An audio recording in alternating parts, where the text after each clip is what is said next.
नमस्कार। विविध घटनाक्रमको चर्चा, परिचर्चा, जानकारी र विश्लेषण सहितको कार्यक्रम क्यापिटल फ्रन्टलाइनमा तपाईलाई आज पनि स्वागत छ। यो कार्यक्रम capital television, capital FM, radio Sarangi Pokhara र मोरङ लगायत विभिन्न रेडियो स्टेसन र cfmonAir.com मार्फत पनि संसारभर एकैसाथ सुन्न सक्नुहुन्छ। अहिले पनि केही घटनाक्रमहरू सतहमा छन्। त्रिभुवन अन्तर्राष्ट्रिय विमानस्थलबाट बरामद भएको 1 क्विन्टल सुन प्रकरणमा प्रहरीको अनुसन्धान अहिले जारी छ। सुन तस्करी प्रकरणका नयाँ ट्विस्टहरू पनि आइरहेका छन्।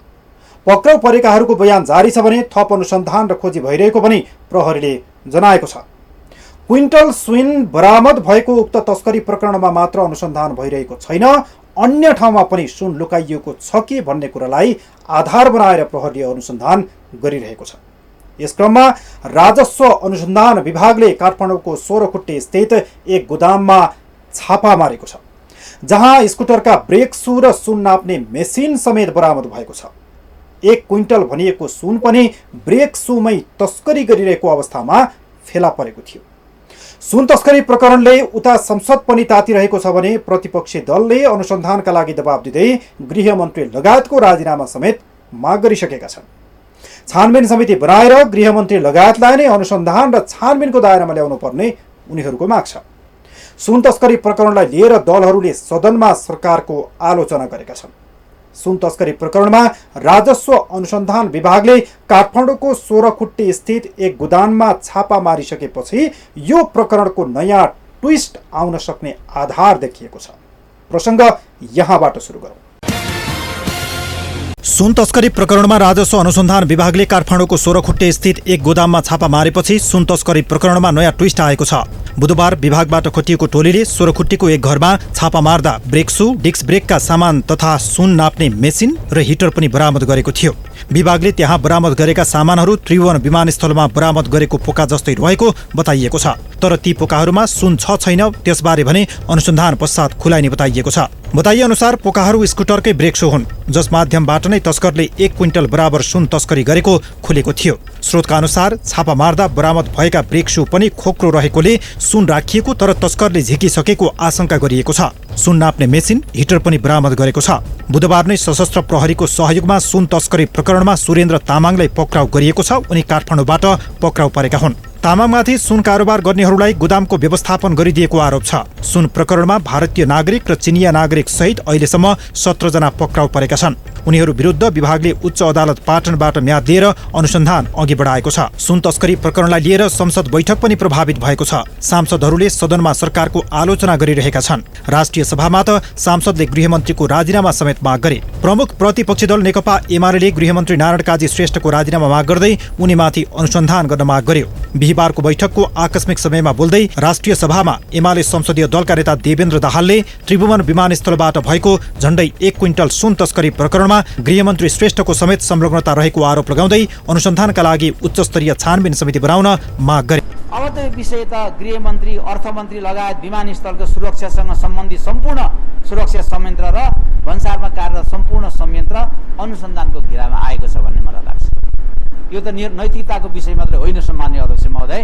नैतिकताको विषय भएको भए त उहाँले 3 गते नै राजीनामा दिनुहुन्थ्यो। अब त उहाँ अनुसन्धानको घेरामा रहनुपर्छ भन्ने हाम्रो भनाइ छ। त्यस्तै प्रतिनिधि सभा बैठकमा पनि प्रमुख प्रतिपक्षी दल एमाले सहित अरू दलले पनि क्विन्टल सुन तस्करीका विषयमा छानबिन गर्न उच्चस्तरीय छानबिन समिति बनाउन माग गरेका छन्। बुधबारको बैठक सुरु भए लगत्तै एमाले प्रमुख सचेतक पदम गिरीले सम्बोधन गर्दै कर्मचारीको सेटिङले मात्रै सुन तस्करी नभएको बताए। रेडी ट्रेडले 33 पटक विभिन्न नाममा क्विन्टल सुन भित्राएको गिरीले दावी गरे।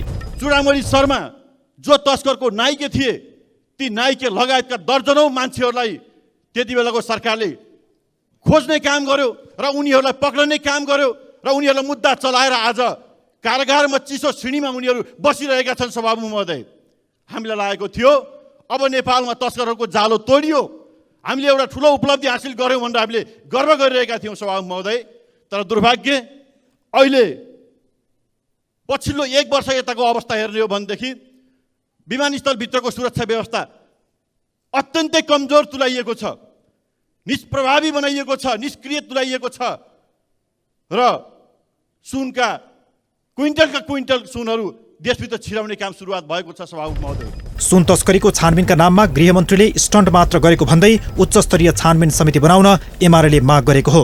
यस्तै नेपाली कांग्रेसका सांसद सुनिल शर्माले गृहमन्त्री र अर्थमन्त्रीको राजीनामा माग गरे। सांसद शर्माले उपप्रधानमन्त्री तथा गृहमन्त्री श्रेष्ठ र अर्थमन्त्री डाक्टर प्रकाश शरण महतको राजीनामा माग गरेका हुन्। त अहिलेको अर्थमन्त्री र अहिलेको गृहमन्त्रीले यो इन्भेस्टिगेसनमा कि त उहाँहरूले भन्न सक्नु पर्थ्यो हामीले भरिया मात्रै होइन, मूल कल्प्रिट मुख्य दोषीलाई यो सुनको मालिकलाई हामीले पक्ड्यौँ भन्नु पर्थ्यो। अथवा उहाँहरूले समय लिने हो भने 3 दिन 5 दिन 7 दिन कति दिन समय लिने हो, त्यो समय लिएर भन्न सक्नुपर्छ हामी 7 दिनभित्रमा यसको मुख्य नायिकै पक्राउँछौँ भनेर भन्न सक्नु पर्यो।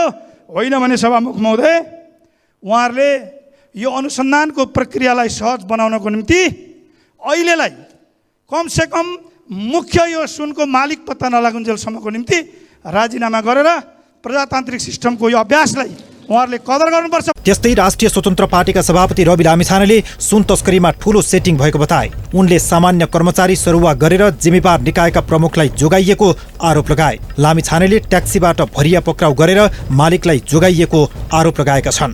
सरकारलाई सूचना आएको थियो रे, एउटा ट्याक्सी अगाडिसम्म गयो, त्यहाँ बाटोमा ट्याक्सीलाई समात्यो रे। भरिया मात्र समाउनु थियो र ट्याक्सी समात्यो होला। यदि त्यस्तो सूचना कहीँ थियो भने त्यो भरियाले त्यो ट्याक्सीबाट बोकेर लिएर गएर मालिकसम्म पुर्याउँथ्यो होला नि त। मालिकसम्म पुगेपछि मालिकलाई नै कराप झाप पार्न सकिन्थ्यो होला नि त। किन गरिएन?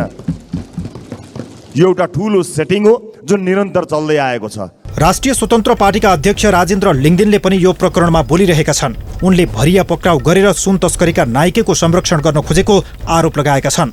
लिङदेनले सुन तस्करीका विषयमा अहिले भइरहेको अनुसन्धान झारा टार्ने किसिमको मात्र भएको बताउँदै नेपाल सुन तस्करीको ट्रान्जिट बनिरहेको भन्दै अहिले पनि सरकारले थाहा पाएर सुन तस्करीमा संलग्नहरू पक्राउ नपरेको बताएका छन्। नेपाल सुन तस्करको ट्रान्जिट पोइन्ट बनिराखेको छ र सम्बन्धित अरू देशले सूचना दिएपछि दबाब दिएपछि यो पक्राउ गर्ने काम भएको हो भन्ने कुरा पनि बजारमा आएको छ। त्यसकारण म सरकारसँग आग्रह गर्न चाहन्छु केही भरियालाई पक्रेर सुन तस्करका नायकीहरूलाई संरक्षण दिने जोगाउने हामीले त यति त गऱ्यौँ नि भनेर भन्ने काम नगरोस्। यसको जरासम्म पुगोस्। केही मानिसहरूका नामहरू पनि अरू प्रकरणमा आएका छन्। अनुसन्धान प्रक्रिया सशक्त ढङ्गले अगाडि बढाओस् र अहिले जुन ढङ्गले अनुसन्धान प्रक्रियाको नाममा केही कामहरू गर्ने अथवा झाडा टार्ने काम भइराखेको छ त्यसले जरासम्म पुग्न सकिँदैन। विशेष आयोग बन्नुपर्छ, छानबिन आयोग बन्नुपर्छ र छानबिन आयोग बनाएर यो अनुसन्धान प्रक्रिया अगाडि बढायोस् भन्ने म आग्रह गर्न चाहन्छु। विमानस्थल भन्सारबाट 100 किलो सुन प्रवेश गराइनु सामान्य विषय नभएको भन्दै लिङदेनले समाजलाई ठिक दिशामा ल्याउन यो घटनाको अनुसन्धान जरासम्म पुर्याउनु पर्ने बताएका छन्। यसबीचमा गृहमन्त्री नारायण काजी श्रेष्ठले त्रिभुवन अन्तर्राष्ट्रिय विमानस्थल र विमानस्थलको भन्सार विभागमा अनुगमन पनि गरेका छन्। उनले अनुसन्धानलाई जरैसम्म पुर्याउने र विमानस्थलको संवेदनशीलतामा अझ सचेत र कठोर हुने आश्वासन दिएका छन्, दाबी गरेका छन्। बिहिबार मात्रै अर्थमन्त्री डाक्टर प्रकाश शरण महतले पनि त्रिभुवन अन्तर्राष्ट्रिय विमानस्थलको अनुगमनमा गए। त्यसक्रममा उनले विमानस्थल र भन्सार विभागमा कार्यरत कर्मचारीलाई दृढताका साथ काम गर्न निर्देशन दिए। अपराध र तस्करी गर्ने मनसाय भएका व्यक्तिले नयाँ नयाँ प्रविधिको प्रयोग गरिरहेको भन्दै उनले यसबारे प्राविधिक रूपमै सचेत रहनुपर्ने बताए। अपराध गर्ने मनसाय भएका, तस्करी गर्ने मनसाय भएका व्यक्तिहरूले नयाँ नयाँ प्रविधिको प्रयोग गरिराखेका हुन्छ। त्यसकारण हामीले हाम्रो प्रविधिलाई पनि त्यही अनुसार चाहिँ अपग्रेड गर्नुपर्छ। त्यसकारण चाहिँ हाम्रो भन्सारलाई छलेर उनीहरूले त्यहाँ डिटेक्ट नै पत्तै लाउन नसक्ने हिसाबले चाहिँ फुत्किन नपाउँ। कुन चाहिँ अनयुजुअल मुभमेन्ट भइराखेको छ होइन, ती कुराहरूलाई पनि हाम्रो जुन अनुसन्धानमा जोडिएका साथीहरूले चाहिँ त्यसबारेमा पनि निगरानी गरिराख्नुपर्छ र निगरानीको आधारमा सूचना आदान प्रदान गर्नुपर्छ। त्यो भयो भने अपराध गर्ने मानसिकता भएका व्यक्तिहरूले चाहे चाहिँ आफू यात्रुको रूपमा चाहिँ एराइभल भएर होस् या चाहिँ कार्गो मार्फत चाहिँ व्यापारको नाउँमा यहाँ दुरुपयोग गर्ने जसले चाहिँ प्रयास गर्छन् उनीहरूको प्रयास चाहिँ विफल हुन्छ। मन्त्री महतले विमानस्थलमा भन्सार प्रक्रिया पूरा गरी सामान आउँदै गर्दा के कस्ता प्रक्रिया पूरा गर्नुपर्छ र प्राविधिक रूपमा के कस्ता समस्या छन् भन्ने विषयमा जानकारी लिएका थिए। यसअघि नक्कली भुटानी शरणार्थी प्रकरण, ललिता निवास जग्गा अनियमितता प्रकरणको अनुसन्धान प्रक्रियाले चर्चा पाइरहेका अवस्थामा प्रधानमन्त्री, गृहमन्त्री लगायतका नेताहरूले आफ्ना हरेक कार्यक्रममा, आफ्ना भाषणहरूमा भ्रष्टाचार नियन्त्रणको कुरा छुटाउने गरेका छैनन्। यसबीचमा 1 क्विन्टल सुन प्रकरण थपिएपछि भ्रष्टाचार, अनियमितता, तस्करी, अपराध कति मौलाउरहेको छ पुष्टि हुन्छ। यी त प्रतिनिधि घटना मात्रै हुन्, अझ भन्दा जनता सामु आएका देखिएका घटना मात्र हुन्। नदेखिएका र नदेखिने गरेका घटना कति होला? देशमा सुशासन कहिले होला? जनता चिन्तित छ। अब लागौँ अर्को प्रसङ्गतर्फ। सर्वोच्च अदालतले कोशी प्रदेश सरकारका मुख्यमन्त्री उद्धव थापाको नियुक्ति बदल गरेको छ। सर्वोच्चको आदेशसँगै मुख्यमन्त्री थापा पदमुक्त भएका छन्। संविधान विपरीत जानाजान सभामुखको 1 मत मागेर 1 मत थपेर मुख्यमन्त्री पाएका थापा यही कारण नै पदमुक्त हुनु परेको छ। संविधानले दिँदैन, यसो गर्नु हुँदैन भन्ने थाहा हुँदाहुँदै पनि, असंवैधानिक यो कदम हो भन्ने थाहा पाउँदै पनि नेताहरूले, दलहरूले किन यसो गर्छन्? यो पनि अचम्मकै कुरा छ। अदालतले सभामुखको भूमिका प्रदेश सभामा राजनैतिक रूपमा तटस्थ र निष्पक्ष रहनुपर्ने कुरा नेपालको संविधानले प्रष्ट व्यवस्था गरेको उल्लेख गर्दै कुनै पनि निर्णय प्रदेश सभामा हुन नसक्ने वा अनिर्णयको बन्दी प्रदेश सभा बन्न नपाओस् र नजाओस् भनेर प्रदेश सभामा हुने निर्णयमा मत बराबर भएमा निर्णायक मत मात्रै प्रदान गर्न पाउने अधिकार नेपालको संविधानको धारा 186 मा व्यवस्था रहेको सर्वोच्चले स्मरण गराएको छ।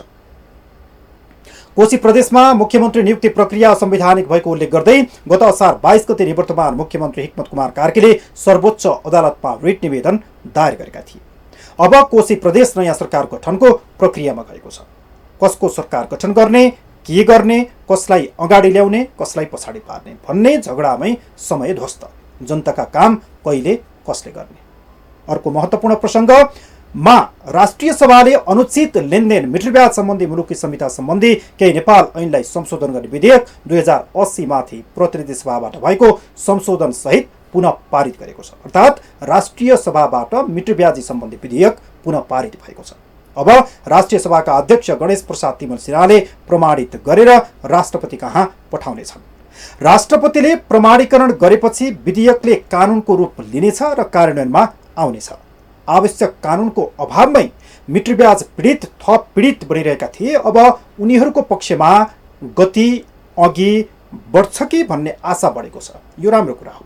अब राष्ट्रपतिबाट प्रमाणीकरण र कार्यान्वयनको मात्र प्रतीक्षा छ। अर्को प्रसङ्ग, औषधि बिक्री वितरणको हिसाबमा हाम्रो समाज निकै खुकुलो छ। कानुन नभएको होइन, तर पनि आफै मनलाग्दी रूपमा औषधि किन्ने, औषधिको नाम थाहा भयो भने किनिहाल्ने, खाइहाल्ने अनि जहाँ पनि किन्न पाइहाल्ने र बिक्री गर्नेले पनि मनलाग्दी बिक्री गर्ने। औषधि पसलमा औषधि बिक्री गर्न बसेको व्यक्ति नै नक्कली, अर्थात् ऊ मात्र औषधि व्यापारी। बेला बेलामा त्यस्ता फार्मेसी र व्यक्तिहरू पक्राउ पनि परिराखेकै छ। यसबीचमा सरकारले देशैभर फार्मेसी अनुगमन सुरु गरेको छ। स्वास्थ्य मन्त्री आफैले एक दिन एकछिन अनुगमन गर्दा पनि अवैध ढङ्गले काम गर्नेहरू छोपिए, भेटिए। औषधिहरूमा पनि त्यस्तै। भनेपछि लागि परेरै अनुगमन गरे कति समातिएलान्, अनियमितता कति भेटिएला। स्वास्थ्य तथा जनसङ्ख्या मन्त्रालयले काठमाडौँ उपत्यका सहित सबै जिल्लामा फार्मेसीको अनुगमन सुरु गरेको छ। औषधि र औषधिजन्य वस्तुको सही रूपमा उपभोगका साथै फार्मेसीबाट बिक्री वितरण हुने औषधिको गुणस्तरबारे जानकारी लिनका लागि अनुगमन अघि बढाइएको स्वास्थ्य तथा जनसङ्ख्या मन्त्री मोहनबहादुर बस्नेतले बताएका छन्। अनुगमनका क्रममा मन्त्री बस्नेत यसै साता स्वयं फार्मेसीको स्थलगत निरीक्षणमा पुगे। फार्मेसीको निरीक्षणपछि स्वास्थ्य मन्त्री बस्नेतले देशभरका फार्मेसीको निरीक्षण र अनुगमनको काम भइरहेको र यसलाई निरन्तरता दिइने बताए। नेपालमा एकदम विशेषज्ञता हासिल गरेका डाक्टर साहबहरू विभिन्न क्षेत्रमा, विभिन्न विधामा हुनुहुन्छ। बाहिरका युरोप अमेरिकाका डाक्टर साहबहरू यहाँका डाक्टरसँग पढ्न आउनु भएको पनि मलाई थाहा छ। तर यहाँ कस्तुरीको यहाँ नाभिमा बिना भए कस्तुरीलाई थाहा नभएर सुँग्दै हिँडे जस्तो भयो। यहाँ यत्रो उपचार गर्न सक्ने ठाउँ हुँदाहुँदै बाहिर दौडेर हिँड्ने, जसले राज्यको ढुकुटी पनि नोक्सानी भयो। पार्लियामेन्टदेखि सडकसम्म अथवा सडकदेखि सदनसम्म यो कुरा उठिरहेछ। त्यसैले मैले चाहिँ अब यसलाई देशका भिभिआइपी र भिआइपीलाई नेपालमै उपचार गर्ने पद्धतिको विकास गरौँ भनेर मैले यहाँ न्याम्स र वीर हस्पिटल दुवै कलेक्टिभली मैले राखेर कुरा गरेँ। गल्ती गर्ने फार्मेसीका विषयमा मन्त्रालय र विभागसहितको टोलीले आवश्यक कारबाहीको निर्णय लिनेछ। देशभरका फार्मेसीको अनुगमनका लागि 77वटै जिल्लामा अनुगमन संयन्त्र बनाइएको र यसले निरन्तर अनुगमन गर्ने मन्त्रालयको भनाइ छ। अब स्वास्थ्य सम्बन्धी नै अर्को प्रसङ्ग। नेपालमा डेङ्गु संक्रमित बिरामीको सङ्ख्या बढ्दै गएको छ। देशभर डेङ्गु बिरामीको सङ्ख्या 3000 भन्दा बढी रहेको इपिडेमियोलोजी तथा रोग नियन्त्रण महाशाखाको आँकडाले देखाएको छ। महाशाखाका अनुसार सबैभन्दा बढी डेङ्गुका बिरामी सुनसरी जिल्लामा पुष्टि भएको छ। सुनसरीमा 1571 जनामा सङ्क्रमित रहेको महाशाखाले पुष्टि गरेको छ। त्यस्तै धादिङमा 258 जना सङ्क्रमित भएका छन्। दार्चुलामा 188, कास्कीमा 149, सङ्खुवासभामा 58, काठमाडौँमा 46, कञ्चनपुरमा 39, भक्तपुरमा 35, म्याग्दीमा 32, झापामा पनि 32 जना डेङ्गुका बिरामी रहेका छन्। नेपालमा अझै सङ्क्रमित बढ्ने विज्ञहरूको भनाइ छ। भदौ र असोजमा डेङ्गु सङ्क्रमण उच्च हुन सक्ने प्रक्षेपण गरिएका कारण आफ्नो ठाउँमा विशेष रूपमा सजग र सचेत रहन आग्रह गरिएको छ। गत वर्ष डेङ्गुका कारण 55,000 भन्दा बढीलाई सङ्क्रमण भएको थियो। 88 जनाको सङ्क्रमणकै कारणले निधन भएको थियो।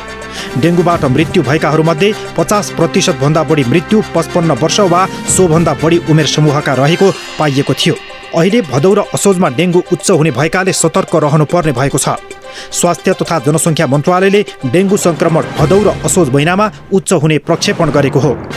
1 वर्षको डेङ्गु रोकथाम तथा नियन्त्रण कार्ययोजनामा डेङ्गु सङ्क्रमण असारदेखि बढ्दै गई भदौ र असोज महिनामा उच्च हुने प्रक्षेपण गरिएको इपिडेमियोलोजी तथा सरुवा रोग नियन्त्रण महाशाखाका निर्देशक डाक्टर रुद्रप्रसाद मरासिनीले बताएका छन्। असोजपछि भने डेङ्गु सङ्क्रमण क्रमशः कम हुँदै जानेछ।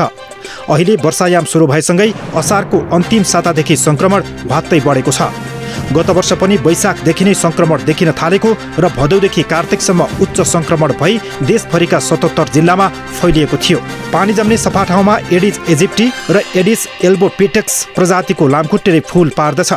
ती फूलबाट लार्भा निस्कन्छ र त्यही लार्भा वयस्क भएर टोकेपछि डेङ्गु रोग लाग्छ। नेपालमा पहिलोपटक सन् 2004मा 1 जनामा डेङ्गु देखिएको थियो।